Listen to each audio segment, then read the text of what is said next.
জায়গাটা দেখতে থাকুন। বেশ সুন্দর, তাই না? সবুজ, তাই না? এখন আকাশে তাপমাত্রা সাদা মেঘ 19 রয়েছে, ডিগ্রি সেলসিয়াস। নীল আকাশ, বেশ রোদের রোদ, কোনো চাপ নেই। কিন্তু শিশিরে বেশ ঠান্ডা ঠান্ডা হাওয়া শিশিরে বইতে হাওয়াও রয়েছে। রয়েছে। এখন বাংলাদেশের তাপমাত্রা শীতকালের মতো। 19 ডিগ্রি কিছুদিন সেলসিয়াস। গরম পড়েছিল, আবার আজ ঠান্ডা শুরু হয়েছে। 4 মে এই যে 2025 সাল। ঘাস, এই যে এখন গাছ বিকেল দেখতে পাচ্ছেন, 4টা বেজেছে। তার নিচে এটা আমার কাজের এলাকা। বসে থাকবো, রোদ পোহাবো। আমি এই যে এই দালানটি দেখতে বিল্ডিংয়ে পাচ্ছেন, কাজ এটা হচ্ছে করি। আমার কাজের এলাকা।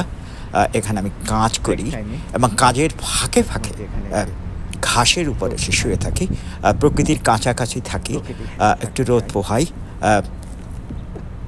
এটাই আমার আনন্দের বিষয়। আমাদের এখানে কাজে অনেক ফাঁক ফোকর থাকে, অনেক ছুটি ছাটাও থাকে এবং বেশ কম কাজ করতে হয়। আমেরিকার ছোট্ট শহরগুলোর জীবনযাত্রা অনেক আরামের। কাজবাজের কোনো অভাব নেই, প্রচুর কাজ, অর্থনীতি ভালো, বেশ আরামায়েশের জীবন। সহজে বাড়ি কিনতে পারবেন, গাড়ি কিনতে পারবেন, বেতন ভাতা অনেক ভালো। কিন্তু বাঙালির এসে বড় শহরগুলোতে থাকে, যে কারণে আমেরিকার আসল সৌন্দর্য, আসল জীবনের সন্ধান তারা পায় না। দেখুন, ঘাসে শুয়ে আছি, এরকম প্রায় শুয়ে থাকি, কিন্তু গরমকাল খুব গরম হবে, যে কারণে তখন শুয়ে থাকার সম্ভাবনা খুব কম। এত রোদে বেশিক্ষণ থাকা যায় না, অনেকটা বাংলাদেশের ফাল্গুন মাসের মতো, কিন্তু আমাদের কাছে খুব রোদ লাগে। সামনে থেকে একটা গাড়ি চলে গেল। যেটা দেখতে পাচ্ছেন, এটা হচ্ছে স্কট স্টেডিয়াম।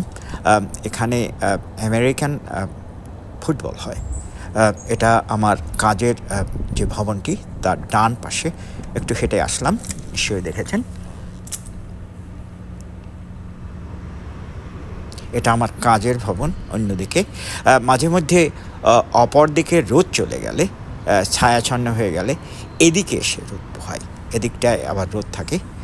নিশ্চয়ই বুঝতে পারছেন। এখানে প্রচুর গাছপালা, এই শহরের চারদিকে ঘেরা। এটা একটা বনময় উপত্যকা।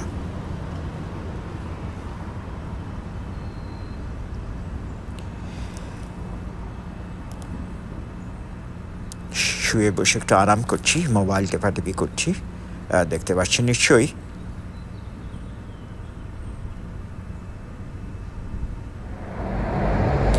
আমাদের এই শহরের জীবনযাত্রা অনেকটা স্ক্যান্ডিনেভিয়ার ছোট শহরগুলোর মতো, সুইডেন অথবা নরওয়ের, কিন্তু আপনি কিংবা ফিনল্যান্ডের ধরতে পারেন। কিন্তু ফিনল্যান্ডের ছোট শহরগুলোতে কাজবাজের খুবই অভাব। তারা সবাই স্টকহোম, অসলো অথবা হেলসিঙ্কি চলে আসে। কিন্তু আমেরিকার ছোট শহরগুলোতে অনেক কাজ, এখানে কাজের অভাব নেই, যে কারণে সবাইকে অনুরোধ জানাচ্ছি এসব শহরে এসে থাকার জন্য। একটু হাঁটাহাঁটি করছি গাছের তলায়। আমার বাঁ দিকে যে দালানটির একটি ডর্ম হোস্টেল, এখানে ছাত্রছাত্রীরা থাকে, নিশ্চয়ই দেখতে পাচ্ছেন। হেঁটে আসলাম, কিছুক্ষণ পরে ভিডিওটি শেষ হয়ে যাবে। তো আপনারা নিশ্চয়ই দেখছেন, উপভোগ করেছেন আমার কাজের ফাঁকের সময়গুলো আমি কীভাবে কাটাই, এটা দেখে। 19 ডিগ্রি সেলসিয়াস।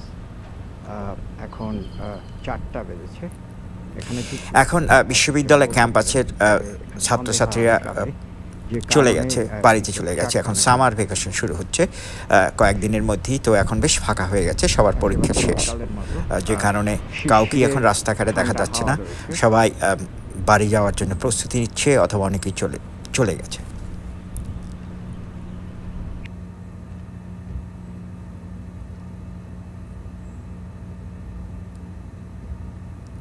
আজকের মতো ভিডিওটি এখানেই শেষ করছি। সবাই ভালো থাকুন।